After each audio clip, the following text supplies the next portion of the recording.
नमस्कार और स्वागत है। आज हमारे पास है संयुक्त सैन्य अभ्यास 2024-25 दस्तावेज के कुछ अंश। इसमें भारत के हालिया और आने वाले मिलिट्री एक्सरसाइज की एक लंबी लिस्ट है। देखने में तो ये शायद सिर्फ नामों और जगहों की सूची लगे, लेकिन असल में ये एक पहेली जैसी है। तो आज हमारा मिशन है इस पहेली के टुकड़ों को जोड़ना, ये समझना कि ये अभ्यास भारत की रक्षा रणनीति और दुनिया में उसकी भूमिका के बारे में क्या कहानी कह रहे हैं। चलिए खोल के देखते हैं इसे। बिल्कुल। ये लिस्ट सिर्फ नामों का जमावड़ा नहीं है। ये भारत की बढ़ती सैन्य कूटनीति और तैयारियों का एक तरह से आईना है। अगर हम इन अभ्यासों के पैटर्न को समझें तो भारत की जो बड़ी रणनीतिक सोच है उसकी झलक मिल सकती है। तो हाँ, देखते हैं कि ये अभ्यास हमें क्या बताते हैं। तो कहाँ से शुरू करें? इस लिस्ट में तो दुनिया भर के देशों के साथ अभ्यास शामिल हैं। शायद सबसे पहले बड़ी शक्तियों मतलब अमेरिका, फ्रांस, रूस, इनके साथ भारत के रिश्तों पर गौर करें।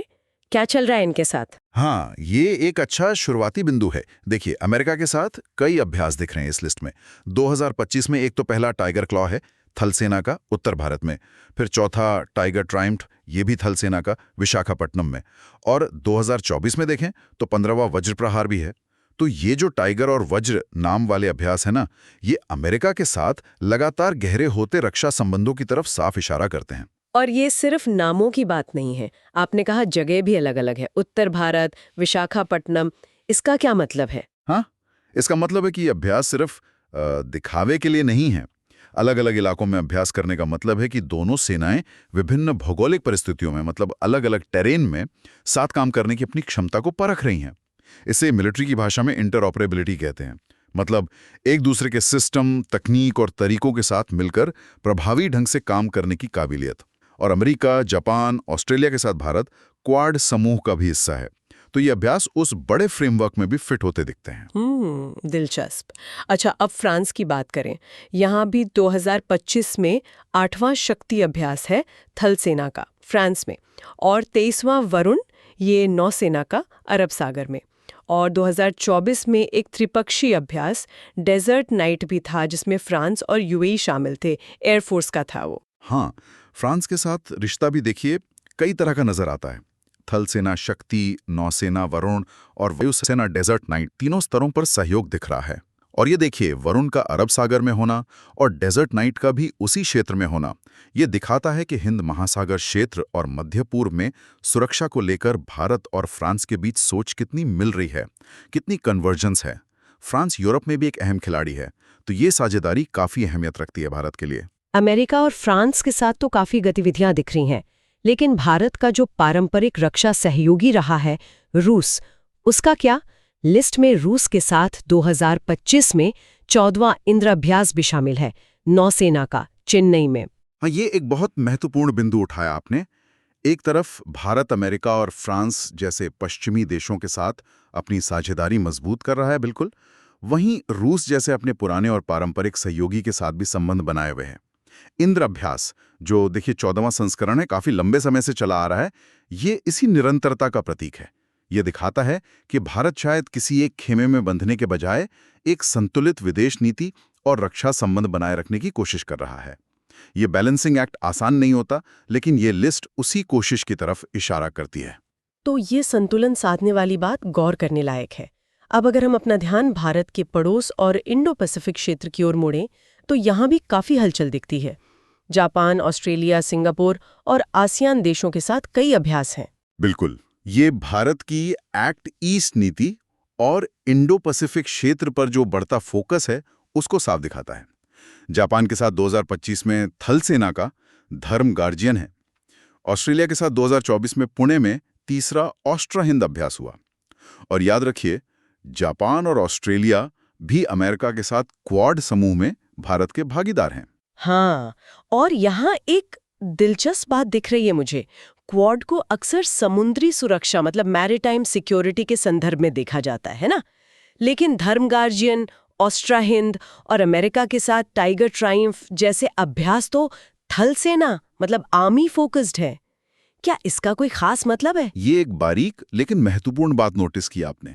ये दिखाता है कि क्वाड देशों के बीच सहयोग शायद सिर्फ नौसेना तक ही सीमित नहीं है, बल्कि जमीनी स्तर पर भी तालमेल बढ़ाने पर जोर दिया जा रहा है। हो सकता है कि ये भविष्य की किसी भी आकस्मिक स्थिति जो सिर्फ समुद्री नौ हो, उसके लिए तैयारी का संकेत हो।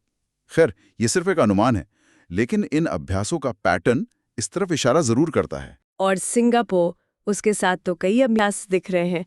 2025 में बोल्ड कुरुक्षेत्र थल सेना का जोधपुर में और 32वां सिम्बेक्स नौसेना का सिंगापुर में, और 2024 में महाराष्ट्र में अग्नि वॉरियर भी था। हाँ, सिंगापुर भारत का एक बेहद करीबी रक्षा भागीदार है, खासकर दक्षिण पूर्व एशिया में।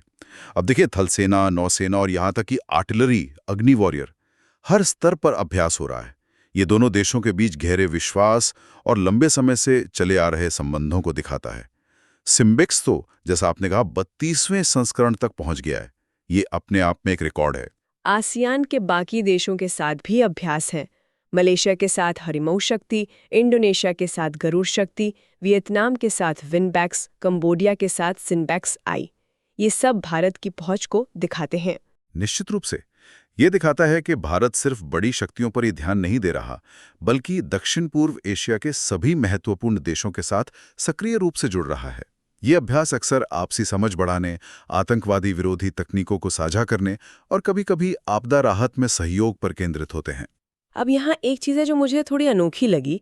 2024 के लिस्ट में अमेरिका के साथ वज्र प्रहार अभ्यास इंडोनेशिया में हुआ बताया गया है, और इंडोनेशिया के साथ जो गरुड़ शक्ति अभ्यास है वो अमेरिका के इडाहो में हुआ है। ये थोड़ा अजीब नहीं है? मतलब दो देशों का अभ्यास किसी तीसरे देश में। हाँ, ये वाकई ध्यान खींचता है और सामान्य द्विपक्षीय अभ्यास से अलग है। स्रोत तो यही बता रहा है। देखिए, इसके कई मतलब निकाले जा सकते हैं। एक तो ये कि लॉजिस्टिक्स और सेनाओं को दूर के इलाकों में तैनात करने की क्षमता का परीक्षण किया जा रहा हो, पावर प्रोजेक्शन जिसे कहते हैं। दूसरा, ये शायद मित्र देशों के सैन्य ठिकानों या सुविधाओं का इस्तेमाल करने की बढ़ती इच्छा या क्षमता का संकेत हो। ये दिखाता है कि सैन्य सहयोग अब सिर्फ दो देशों के बीच ही नहीं, बल्कि एक व्यापक नेटवर्क के रूप में विकसित हो रहा है, जहां साझेदार देश एक दूसरे की सुविधाओं का उपयोग कर सकते हैं। ये रणनीतिक विश्वास के एक नए स्तर की ओर इशारा करता है। वाकई सोचने वाली बात है। चलिए अब थोड़ा नजदीक आते हैं, भारत के पड़ोसियों की तरफ। नेपाल, श्रीलंका, मालदीव, इनके साथ भी अभ्यास है। हाँ, पड़ोसियों के साथ संबंध तो हमेशा प्राथमिकता होते हैं। नेपाल के साथ 2024 में 18वां सूर्य किरण अभ्यास हुआ। ये अक्सर पहाड़ी इलाकों में लड़ाई और आपदा राहत पर केंद्रित होता है, जो नेपाल के भूगोल के लिहाज से महत्वपूर्ण है। श्रीलंका के साथ 11वां स्लाइनेक्स, ये नेवी का अभ्यास है, विशाखापट्टनम में हुआ। ये समुद्री सुरक्षा में सहयोग को दिखाता है। और मालदीव के साथ थल सेना का एक्वेरियन अभ्यास भी है। ये अभ्यास आपसी विश्वास बनाए रखने और क्षेत्रीय स्थिरता के लिए जरूरी है। ठीक है, हमने बड़ी शक्तियों, इंडो पैसिफिक और पड़ोसियों को देख लिया, लेकिन लिस्ट यहीं खत्म नहीं होती। मध्य एशिया, मध्य पूर्व, अफ्रीका, यहाँ तक कि नाटो के साथ भी जुड़ाव दिख रहा है। सही कहा आपने। ये भारत की बढ़ती वैश्विक पहुंच का सबूत है। मध्य एशिया में देखें तो उज्बेकिस्तान के साथ पुणे में 6ठा डस्टिलिक और किर्गिस्तान के साथ बिश्केक में 12वां खंजर अभ्यास है। ये देश आतंकवाद और अस्थिरता से जूझते रहे हैं, इसलिए यहाँ सहयोग का रणनीतिक महत्व है। और मध्य पूर्व और अफ्रीका? मध्य पूर्व में हमने desert night, Bharat France UAE का जिक्र किया ही। इसके अलावा मिस्र के साथ राजस्थान में साइक्लोन अभ्यास भी है, ये थल सेना का है। अफ्रीका में तंजानिया के साथ हिंद महासागर में आईके में नौसेना अभ्यास का उल्लेख है। ग्रीस के साथ भी अरब सागर में पासेक्स, ये भी नौसेना का अभ्यास हुआ। ये दिखाता है कि भारत हिंद महासागर और उससे जुड़े क्षेत्रों में अपनी समुद्री मौजूदगी और साझेदारी बढ़ा रहा है, और सिर्फ पारंपरिक सहयोगियों तक सीमित न रहकर नए दोस्त भी बना रहा है। और वो बहुराष्ट्रीय अभ्यास, जैसे मंगोलिया में खान क्वेस्ट, यूएई में डेजर्ट फ्लैग और नाटो का बेल्टॉप्स। कई देश भाग लेते हैं। डेजर्ट फ्लैग एक बड़ा हवाई अभ्यास है जिसमें दुनिया की बेहतरीन वायुसेनाएं हिस्सा लेती हैं। भारत का वहां होना एक बड़ी बात है। और नाटो मतलब उत्तरी अटलांटिक संधि संगठन के बाल्टॉप्स अभ्यास में भारत की भागीदारी, भले ही बाल्टिक सागर जैसे दूर के क्षेत्र में हो, ये दिखाता है कि भारत अब वैश्विक सुरक्षा मंचों पर भी अपनी उपस्थिति दर्ज करा रहा है, और वो भी जटिल बहुपक्षीय माहौल में काम करने का अनुभव हासिल कर रहा है। ये तो हुई दूसरे देशों के साथ साझेदारी की बात, लेकिन क्या भारतीय सेना अपने स्तर पर भी कोई अभ्यास कर रही है, मतलब इंटरनल एक्सरसाइजेस? बिल्कुल, और ये बेहद जरूरी है। लिस्ट में भारतीय सेना के अपने अभ्यास भी शामिल हैं, जैसे मेरठ में प्रचंड शक्ति, पश्चिम बंगाल में तीस्ता प्रहार और अरुणाचल प्रदेश में प्रचंड प्रहार। इनके नाम और स्थान गौर करने लायक हैं। प्रचंड शब्द शक्ति प्रदर्शन का संकेत देता है और स्थान जैसे अरुणाचल प्रदेश, पश्चिम बंगाल, ये रणनीतिक रूप से संवेदनशील सीमाओं पर तैयारी को दर्शाते हैं। इसी तरह भारतीय नौसेना का ट्रोपेक्स अभ्यास है, theatre level operational readiness exercise. यह हिंद महासागर में आयोजित होता है और नौसेना का सबसे बड़ा अभ्यास माना जाता है। ये आंतरिक अभ्यास सेना की अपनी तैयारी, विभिन्न कमांड्स के बीच समन्वय और नई तकनीकों को परखने के लिए बहुत महत्वपूर्ण होते हैं। तो अगर हम इस पूरी बातचीत और लिस्ट को देखें, तो कौन सी मुख्य बातें या पैटर्न उभर कर सामने आ रहे हैं? क्या टेकअवेज हैं? देखिए, कई बातें हैं। पहली तो अभ्यासों की सरासर संख्या और उनका भौगोलिक फैलाव। मतलब भारत, अमेरिका, रूस, यूरोप से लेकर एशिया, अफ्रीका और अपने पड़ोस तक दुनिया भर के देशों के साथ सक्रिय रूप से जुड़ा हुआ है। ये एक व्यापक और आत्मविश्वास से भरी पहुंच को दिखाता है। दूसरी बात, ये अभ्यास तीनों सेनाओं, थल सेना, नौसेना, वायुसेना को कवर करते हैं। लेकिन नौसेना अभ्यासों का एक स्पष्ट फोकस हिंद महासागर और अरब सागर पर दिखता है। हमने नाम देखे वरुण, इंद्र, स्लाइनेक्स, पासेक्स, आईके और खुद का ट्रोपैक्स। ये भारत की समुद्री सुरक्षा चिंताओं और हिंद महासागर क्षेत्र में उसकी बढ़ती भूमिका को रेखांकित करता है। हाँ, और हमने देखा कि ये सिर्फ द्विपक्षीय नहीं है, बल्कि त्रिपक्षीय भी हैं, जैसे डेजर्ट नाइट, और बहुराष्ट्रीय भी, जैसे खान क्वेस्ट, डेजर्ट फ्लैग, बालटॉप्स। साथ ही कुछ अभ्यास बहुत पुराने हैं, जैसे सिम्बेक्स 32वां, इंद्र 14वां। तो कुछ बिल्कुल नए भी हैं, जैसे टाइगर क्लॉ पहला। बिल्कुल, ये दिखाता है कि भारत एक मल्टी लेयर्ड स्ट्रैटेजी अपना रहा है। गहरे द्विपक्षीय संबंध बना रहा है, छोटे समूहों जैसे त्रिपक्षीय में सहयोग कर रहा है और बड़े अंतर्राष्ट्रीय मंचों पर भी भाग ले रहा है। इसमें निरंतरता भी है और नयापन भी। मतलब पुराने रिश्तों को निभाया जा रहा है और नए रिश्ते गढ़े जा रहे हैं। और जैसा हमने पहले चर्चा की, क्वाड देशों अमेरिका, ऑस्ट्रेलिया, जापान के साथ अभ्यासों की संख्या और गहराई, ये भारत की इंडो पैसिफिक रणनीति के साथ उसके बढ़ते तालमेल का स्पष्ट संकेत है। साथ ही वो तीसरे देशों में अभ्यास आयोजित करने वाली बात, वज्र प्रहार, गरुड़ शक्ति, वो सहयोग के एक नए और अधिक जटिल चरण की ओर इशारा करती है। तो ये लिस्ट सिर्फ एक सूची नहीं, बल्कि भारत की सैन्य कूटनीति, उसकी तैयारियों और दुनिया में उसकी बदलती जगह का एक डायनामिक नक्शा है। हर अभ्यास के पीछे एक कहानी है, एक मकसद है। निश्चित रूप से ये दिखाता है कि भारत कैसे अपनी रक्षा क्षमताओं को आधुनिक बना रहा है, कैसे अलग अलग देशों के साथ अपनी इंटरऑपरेबिलिटी यानी साथ मिलकर काम करने की क्षमता बढ़ा रहा है और कैसे एक जटिल होती दुनिया में अपने हितों की रक्षा के लिए तैयार हो रहा है। ये अभ्यास सिर्फ सैन्य नहीं, बल्कि रणनीतिक और कूटनीतिक संकेत भी हैं।